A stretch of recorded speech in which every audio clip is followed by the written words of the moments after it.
Hi guys! Kamusta kayo mga kaurago? Ayan na naman po si Chad. May bagong menong ginawa today. Napakasimple lang po sa mga vegetarian and konting kumain kasi ano lang po siya, half cup lang siya. Yan.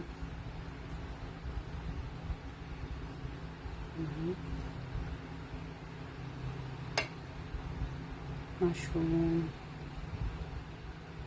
baby corn, baggy beans, bell pepper, and chili, and steamed chicken. Steamed chicken, ala chops. Ito po yung aking hilig na gawin pag ito na pagkain. And at the same time, kumain.